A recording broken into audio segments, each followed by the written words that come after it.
for Life podcast. I am Landon Thomas, joined by Shahnavaz Makhani. Shahnavaz, the Mavs take a 3-2 lead in this series. It's kind of like deja vu of the first series with the Clippers. Seriously. Everything's going exactly the same. It's kind of deja vu of 2 years ago. I mean, they're the fifth seed. They beat a team that's been together for years. Yep. Well, Harden, I mean, he just joined, but PG and Kawhi, and then they beat the. Never mind. I'm just gonna wait until Game 6. see how it goes. See how it goes. You never know in the playoffs. You never know.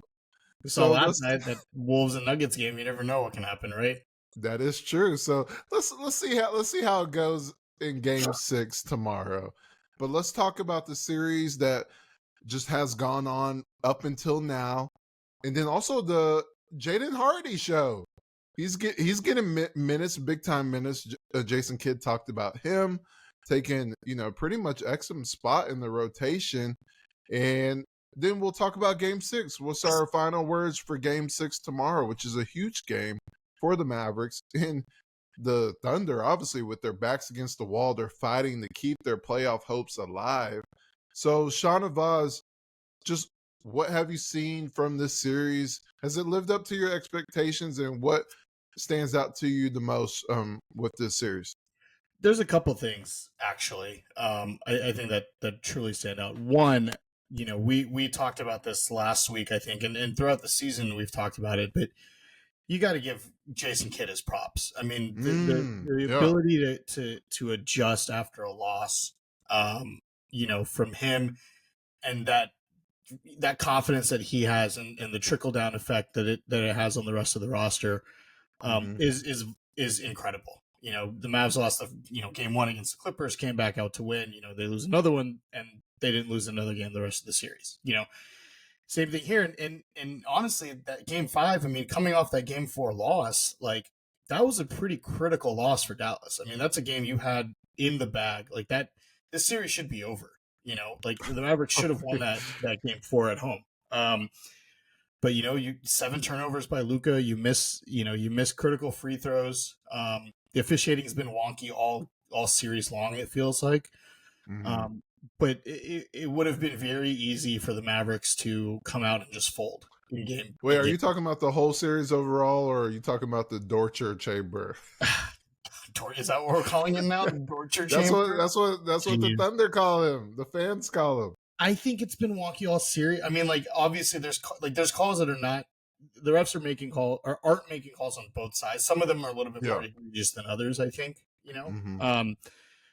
But it's the playoffs. Like, if I'm being completely honest, like, I'm happy with them just letting them play. It's just kind of like some of this egregious stuff that's like, you kind of have to call some of the hip checking and things like that's going on, that they're letting slide. But I feel like that's across the board. We've seen it in the Pacers and Knicks series too, with the officiating kind of backing off and letting them play. But look, this series should be over, and it would have been very easy for Dallas to fold in Game 5. And OKC, kind of went on some of those little mini runs, in the second and fourth quarter to kind of bring it closer. But Dallas has looked like the better team, outside of Game 1. I mean, Dallas has controlled the pace.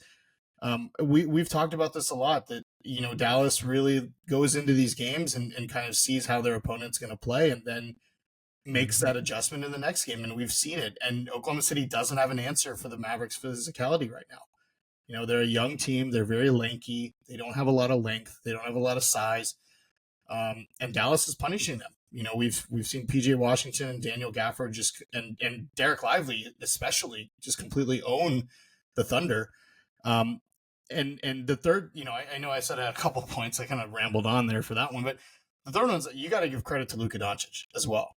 Coming off of a Game 4 where he was rightly criticized for complaining, and obviously the turnovers, to come out and what was it, the first or second shot he took, he clearly got fouled by Aaron Wiggins and didn't complain, and the shot went in, and he just kind of, it was, you were kind of expecting like him to turn to the ref and wave his arms and shrug, and he didn't. He just kind of went back up the court, and I was like, oh, interesting. and he played a very clean game from that perspective. There was no jockeying with the refs or anything like that. And you could see, I feel like that changed the way he played. Like, he was a lot more decisive. He was a lot more careful with the ball. Um, and hats off to him for taking whatever criticism Jason Kidd and Kyrie and Markieff Morris and whoever else on the team, imparted, that wisdom to him to just get back to playing basketball, because when he does that, he's dangerous, and the Thunder don't stand a chance against him because they can't stop him. So the series has been kind of what I expected at this point. The Dallas should have closed it out, I think. But I had the Mavericks in 6, and we'll see what happens tomorrow night. Yeah, I also had the Mavericks in 6. So I mean, if we both have the Mavericks in 6, I mean, Mavericks, do what you got to do. I mean, make our predictions right. There you go. I'm way off with my Suns over Wolves prediction, so let's get this one right. Yeah, I don't even want to talk about my Sixers prediction. But shout out to Tyrese Maxey, the Dallas native. So this series, like I said, this is going how I predicted. It's going how you predicted. It might be different scenarios to get to this point, like you just mentioned. But overall, it's matching our predictions, which is kind of cool to see, because you just throw out predictions, see how it unfolds, because it could have went the other way. I mean, honestly, the Mavericks should be happy that they have a 3-2 lead, because honestly, this is the number 1 team. Yep. People keep forgetting, even though the Mavericks have the odds, and they were pretty much, they played like a number 1 seed the last 2 months of the season.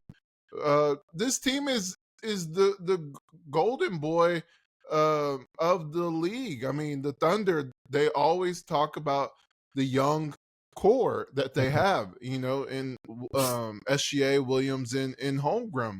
And where is Chet? That's the biggest thing, is he's made it taken out.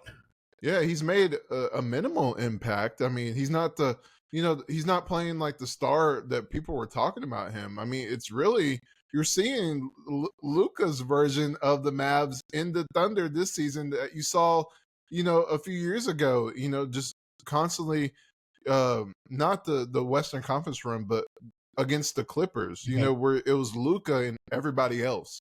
Yep. And that's what you're seeing with the Thunder. Even the adjustments that they make, when you insert Isaiah Joe, you do the Hackett Lively, it's just not working. And then you're forcing the ball out of Kyrie's hands. You're doubling him. That's pretty much what their strategy is. Double Kyrie.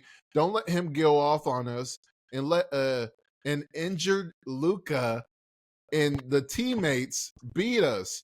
And that's what they're doing. I mean, like you just mentioned, it's good to see Luka, minimize his complaints and just hoop, getting back to enjoying basketball. When he does that, it's incredible to watch. Even when he's complaining, he's incredible to watch. Yeah. But, it just makes the game more joyful when you watch him just hoop on people and go at it with the fans. I mean, that's what Luka is at his best. And then you see teammates follow in suit. With PJ Washington, he didn't have the scoring output that he usually does, but he had a great game. And Derek Jones Jr. had a great game. Derek Lively, the Josh bigs. Green. Josh Green wasn't hitting his shots, but the intensity and the hustle was there. Like, if you can't make an impact scoring, do it in a different way. And that's exactly what he's doing. And that's what the playoffs are about. It's not about how many points per game you get. Obviously, you see that with Kyrie. He's playing phenomenal defense, and he's making the right reads when they double him. And that's what's spacing out the floor. And it's just, playoffs is all about getting wins. I mean, Luka and Kyrie could average 10 points, but if they get wins, that's all that matters, really. But it's just great to see, how the Mavericks are bouncing back. Like you said, after losses, they always come back strong. They have the composure, the poise to, not let tough games rattle them. And I think that's what happened in the past. The tough games did rattle this team. And I think that's the beauty and the importance of Kyrie Irving on this team, is he's always calm no matter the situation. If they're up, they're like, hey, we still got one more game. It's not over. If they're down, hey, we got the next game. It's not over. We got this. This is what the playoffs is about. They threw their punch, and now we got to adjust. Stuff like that, and Yeah. that's what's great to see because it just makes you realize the experience and the maturity that Kyrie brings to this team. And it kind of shows you what they lacked against, a veteran team a couple years ago in the Warriors. If they had someone like Kyrie where you can bounce back after tough losses, it just makes you think on what they would do. Obviously, Brunson's doing incredible things. They play Yeah. tonight, Yep. and they're up 3-2. But just the maturity and experience on the court in the NBA, what Kyrie brings is just another level to this team, and hopefully it galvanizes this team to push through the Thunder. That's what I'm more excited about, is to see how they do in Game 6, because that's what they did in Game 6 last series against the Clippers. They started strong in the first quarter Yeah. and set the tone for the rest of the game. So what are you most I mean, we can go in final words about Game 6, but just what has impressed you or surprised you about this series thus far? I guess Jaden Hardy. Should we go into the next topic? Yeah, I mean, Hardy definitely, I think, last game. What surprised me the most is Dallas is doing this without a Kyrie Irving, masterclass, and Oh, yeah. he's putting up 9 points, 12 points. He's averaging like 14, 15 a game. I mean, Mm-hmm. that's not what we've seen. And I think a lot of it has to do with, Kyrie, throughout his career doesn't play, this deep into the postseason generally. It's been obviously, a while since he was on that Cleveland team that went to the finals every year. Mm-hmm. And he hasn't sniffed, the second round of the conference finals since then. So I think for him, it's kind of like, I think he's pacing himself, essentially, Landon. I think he's just kind of sitting back and he's like, I'll pick my spots here and there. Yeah. I trust my teammates to do things. When it's needed, you can expect him to turn it on. I think he's doing a very good job of just kind of reading the game and just kind of saving his body and saving, that vintage performance for maybe it's tomorrow night. Maybe it's Game 6 where we see a 30, 40 point Kyrie game. Maybe it's in the conference finals if Dallas is lucky enough to get there. I think he's doing a good job because he understands he's been in these situations. And you brought it up, just the effect that he's had on this team, even from the aspect of calming everyone down after the game. Like, we haven't seen the demeanor of the Mavericks change. A lot of these young teams, OKC could use a veteran presence, who's been in situations like this. Look back at other champions, that have had, Denver had a KCP who won a title with the Lakers. Toronto had Kawhi who had been there and done that with, with the Spurs. You talk about Golden State and all the experience they've had. Like, teams need that guy that can kind of keep you calm, who's been there, who understands the grind and can really just tell you, like, hey, it's a game at a time. Like, there's you got to win 4. If we win the next one, guess what? Back to even. It starts over. Like, you got to have that presence, and it's great that Kyrie and to some extent Markieff Morris as well, who's got experience in that area, are there to kind of help out, because outside of them two, the Mavericks are a relatively young team. Yeah, you said it best, and I mean, who has the most experience outside of Markieff and Kyrie? I mean, it's probably Luka, and we're talking playoff experience. Obviously, THJ, Maxey, you got years in the league, but just in these types settings where the high intensity pressure moments in the postseason, and I'm trying to think on Kyrie's development, and Kid said it best. He said Kyrie is accepting the double teams. He's trusting other teammates to make the right play. He's putting confidence in the teammates to make these plays, and then he's given his all on the defensive end. Jason Kidd said it today that this is the best Kyrie has played defense in the postseason that he's ever seen, ever. Even Cleveland, all these high intensity moments, ever. And I think that's one of the reasons why you don't see him as aggressive on offense, but also they're doubling him so hard. I mean, they're forcing him to pass it to the middle of the post or the free throw line and make them, make those decisions. But like you mentioned, like, you can see Kyrie be aggressive if he wanted to, just like Anthony Edwards. He's getting doubled and he still forces his way. Obviously, different players because Anthony's more athletic and Kyrie used more skill in his game. But just, I think it's what you really just said. I think he's waiting for his moment when it's needed. He's talked about it. He said, he reads the game. It's about being selfless. It's about, playing defense when I need to play defense and scoring when I need to score because he reads the game. And I think, like last series, he scored 28 points in game 6. And I think that's what he's waiting for. Like you said, either game 6 or a closeout type setting, or when you go to a conference finals, like those type moments. And I think this is what is building his teammates, because you're building your teammates to be successful, because he can turn it on when he wants to. Oh, definitely. But he's building these teammates so the pressure won't be as big later down the road. So the pressure, if they advance, the pressure won't be big against the Nuggets. The pressure won't be big against the Timberwolves because they've already had big games in the past. It's not just Luka and the Kyrie show. It's the team coming together and other players stepping up. And then when it's time, Luka and Kyrie say, all right, now you and I, let's take over this game. Yeah. And he's also missing some shots that generally go in. I just think it's some of these like low post fadeaways that he takes, the left-handed floaters that he was hitting against, the Clippers.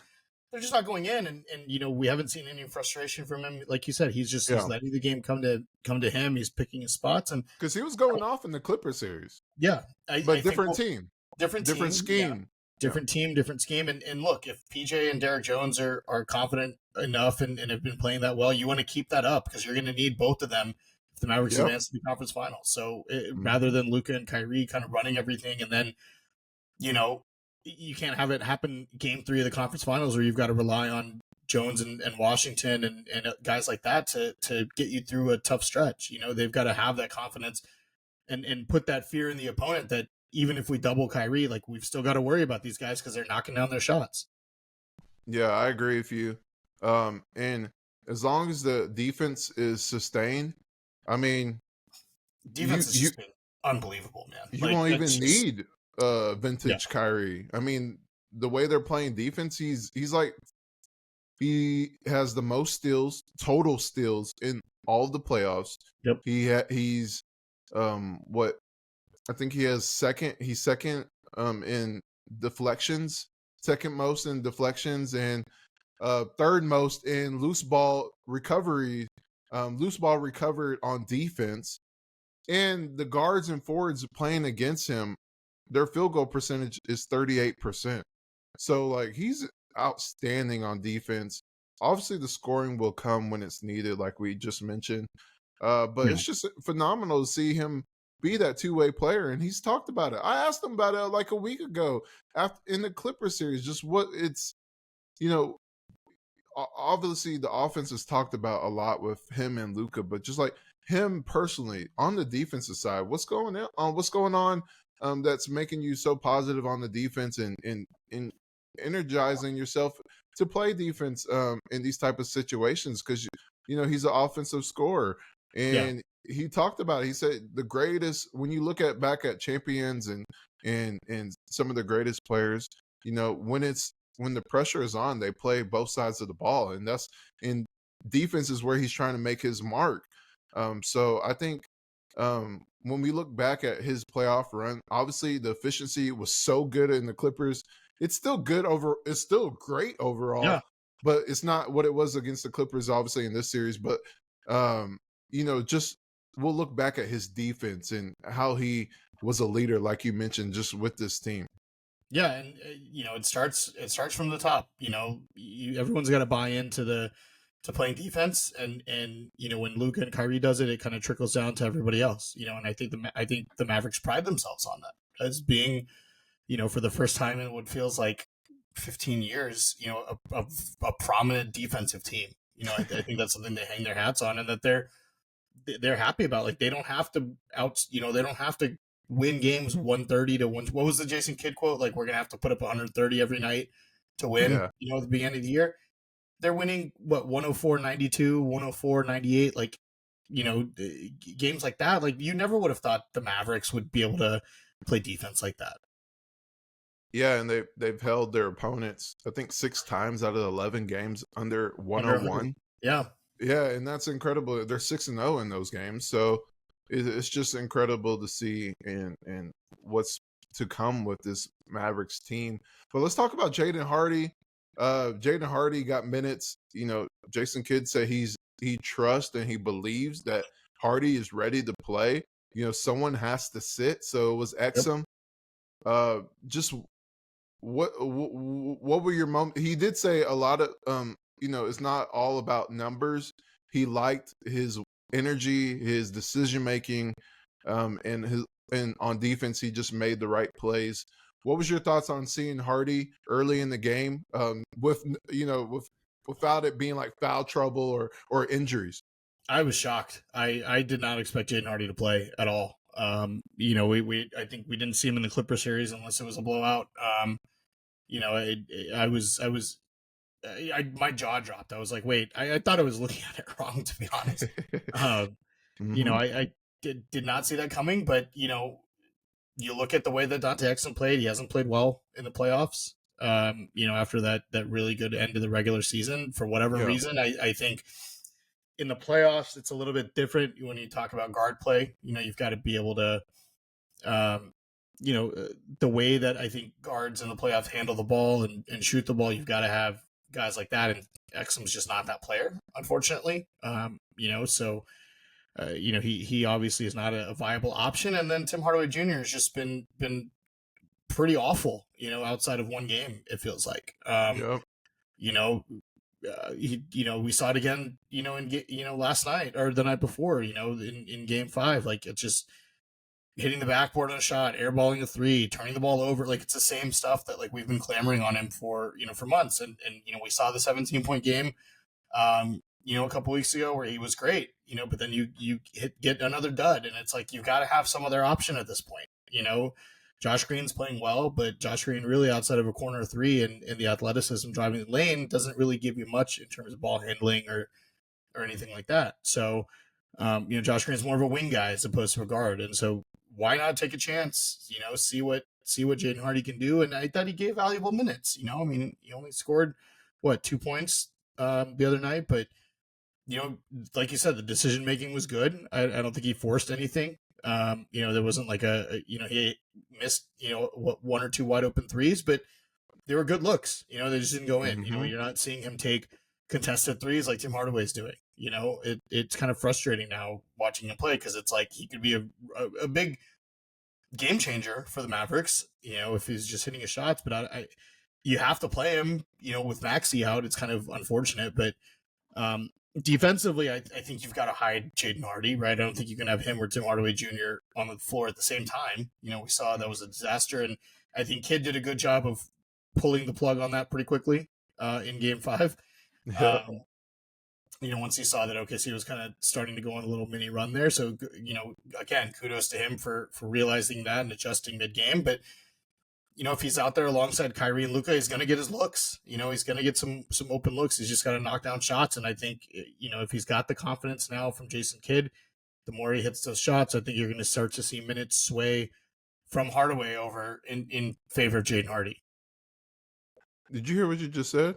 Can you believe that where we're at in the season, and you just said, Jaden Hardy taking minutes from these veterans, and that's what he's doing, and that's what's so incredible to see, especially him being so young. This is what we wanted him to do on the court. This is what we begged to see this, because we believed in him. It was always him and Josh Green. We wanted them to play this way, and they're capable of. And it's finally coming into fruition with these two, and it's beautiful to watch because they're young. They match. They're younger than Luka. They match the timeline, of this young youth on this team, and it's great to see, because you want these guys to do so well because, THJ is getting older, and who knows what happens in the offseason. Maxey, he's getting injury prone, and, in all these players, Omax, that's the next person I want to see to take Maxey's minutes because, Yep. Just gonna say that. Maxey and THJ movable contracts. It wouldn't surprise me if you've got two replacements. You've got Hardy and Omax in your own building for them. And that's what you want to see. Obviously, you say, "Oh, but Maxey plays a lot of small ball center." But guess what? Omax is just as tall. He's not as big, but PJ Washington is a small ball center, so you can play Omax and PJ Washington at the same time. And obviously, kids talked about him. Omax having the chance to crack the rotation next season, and just the way he's played with the G League this year. But going back to Hardy, it's great to see. Like you said, if he plays big minutes as the postseason goes on, hopefully they advance to the next round. Can you imagine him having meaningful minutes? Because I don't even look at the box score with Hardy for his first game because that was his first playoff game ever. So just the fact that he looked poised and looked like he belonged was great. He's going to eventually make some of those shots, and it's great to see because you just highlighted it, the decision making. Hardy, and this is where Kyrie plays a big factor into Hardy's development.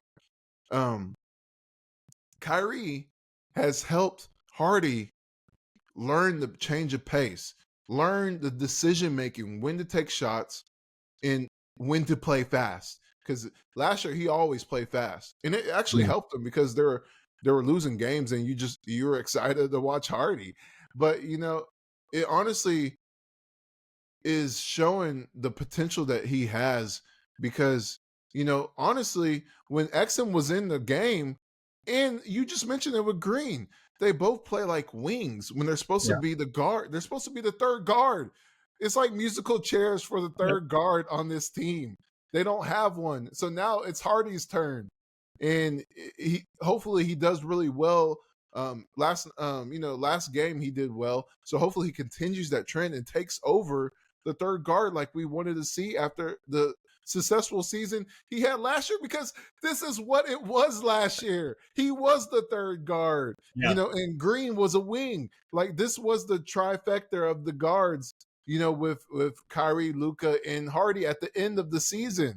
So it's great to see these three, replicate what they were doing last year at the end of the season. But obviously now they're surrounded by defenders. They're surrounded by athleticism. They're surrounded by youth. And it's great to see with this team. I'm just floored with the opportunity to see Kid make adjustments. He's always making adjustments in these series. And he's showing his worth for the extension. He's showing his worth as – I'm not going to get too far. Let me see what he can do in Game 6. See what happens. Because that would be huge if you make 2 Western Conference Finals in your first 3 years. That's insane. So, Shahnavaz, I guess final words. What is your thoughts on Game 6? What do you want to see from the Mavericks, and how can they close out the number 1 seed, Oklahoma City Thunder? Jason Kidd's 4-0 in closeout games. Kyrie Irving's 13-0 in his career in closeout games. I don't expect anything different tomorrow night. I fully expect Dallas to come out. It's odd because I was talking to a friend about this during the game, and it's like, we haven't really seen, obviously we saw it with Denver and Minnesota last night, but from Dallas's perspective, we don't really see a blowout. You haven't seen like a 10, 15 point just drubbing, like they did to Phoenix, the huge win. 10, 15 plus, you mean 20, 25, 30? Yeah. I'm saying in the same general vein, right? Of like, come out and, it looked like it was going to be game 3, looked like it was going to be that way. And then, everything just kind of flipped on its head. Mm-hmm. It would not shock me if Dallas wins this game by 15 or 20 tomorrow night. I think it's going to be, I think you saw a version of Luka in Game 5 that if he plays that way, he's unstoppable. And we still haven't seen Kyrie go off. Derek Lively's been unbelievable off the bench. Talk about another young guy. Like that. Talk about clutch free throws. PJ and Derek Jones Jr. have been great. I just don't. Outside of Shea on OKC, there's no one that really scares me. Isaiah Joe, like if you leave him open, he's gonna hit his threes, but I'll live with that as opposed to and I'll honestly live with Shea going like let Shea get his. He's going to that little turnaround mid range game he's got is really nice. Let Yeah. him get his, but somebody else on that team's got to step up, and they're not, and that's credit to Dallas's defense because they're collapsing every single time OKC tries to drive, and if you make this into a 3-point shooting contest, you're gonna win. The Mavericks are gonna win. They just got to keep doing what they're doing, man. Even after the game 3 loss, defensively they played great. They just didn't hit their free throws. So there's really nothing that Dallas needs to change. All the pressure's on Oklahoma City because you got to beat them twice now. Dallas just has to win one. And Dallas has thoroughly outplayed them this series. I fully expect the Mavericks to win tomorrow night in the American Airlines Center. And, let's move on to the Western Conference Finals for the second time in 3 years. That's insane. It sounds good to hear. It sounds good to say. Hopefully it comes into fruition. Like you said, hopefully they repeat what they've been doing. And hopefully we see takeover game from Kyrie and Luka like we saw last year. Not last year, last series, against the Clippers. Luka had 30, Kyrie had 28, and they both were phenomenal in that closeout game. Hopefully that happens this time. And like you mentioned, like this could be the Kyrie Irving game of the series where, okay, I've been accepting these double teams and letting other people get confidence, but now it's my time. Now I'm going to even attack double teams and get people even more open or get my shot. And I just think what you just said is outside of SGA, no one's really just shown that they can take over a game or put fear in the Mavs' eyes.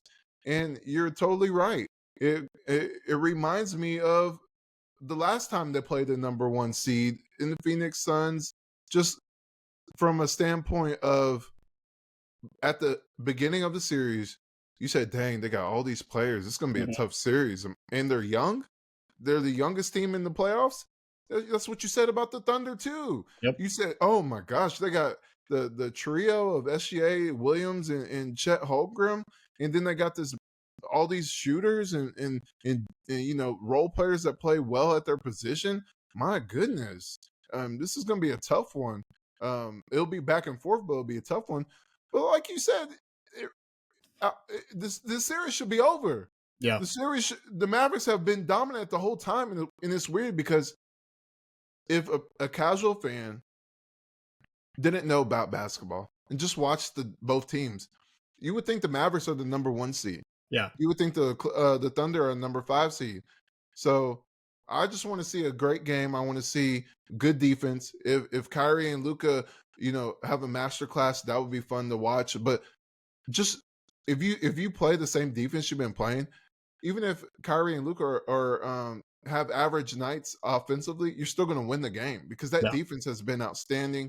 And this is for Mavericks fans. If you go to the game, you better have a sore throat the next day. Like, you better be screaming so loud because that's one thing about the Thunder. Obviously, the games are loud, but the Thunder fans are just crazy. They're crazy in general. yeah. But they just go crazy for the Thunder. And the Mavericks have to start right away from jump ball like it's the NBA Finals. Yeah. You want to put fear every time, Thunder miss a shot. Go wild, or just put fear when they're shooting free throws. Get as loud as you can. Just go crazy. Go crazy. Who cares at this point? Who cares about the shirts? Who cares about the towels and stuff? Just be loud and have that arena rocking. All the pressure's on them. Like, this is Dallas can come into this game, the same way they've approached every game. It feels like this postseason, where it's just like, hey, it's a game. We're gonna go out there, we're gonna play the way we play, and we're gonna have trust in it. OKC's got, they're still the youngest team in the league. Like, this is not, we've seen young teams make the postseason before and have struggles because it's a learning experience. But when you've got guys like Kyrie and Markieff Morris and Jason Kidd who've been through the ringer, who've been there before, that's such a valuable piece to have to your team that, can really help you in psychologically as opposed to just on the court. You're right, and people keep saying, "Well, they're young. The Thunder are young. They're going to be here for years." It's not that easy. I mean, they could be a fifth seed next year. You never Yeah. know because the West is tough. It's a gauntlet. Stacked. There's clearly four really good teams and one if they're healthy. You have the Timberwolves, you have the Nuggets, you have the Thunder, you have the Mavericks. Those four are setting the tone to say, hey, the next few years, everything's running through us. At least the next few years, as what it seems like right now. And then you have the Clippers if they're healthy. Yep. If they're healthy, they'll be in that mix. It's always about health with that team. And let's not So forget, the Grizzlies will be healthy next year too. John Morant's they'll going to be be back. they're They're going back. to be better. Yeah. And they have a top 10 pick. Like that, there's going to be the West is going to be a gauntlet. Moving forward, the Spurs are going to be better. With Victor They Wembanyama, have a like lot of he's not money and going 2 anywhere. top 10 picks.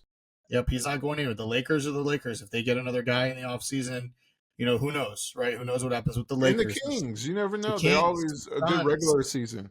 I mean, the West is just Man. brutal, man. Like the East is a cakewalk. Like it's just Boston's just flinging everybody to the side. Like it's ridiculous. The West is a gauntlet, and it's going to be for a long time.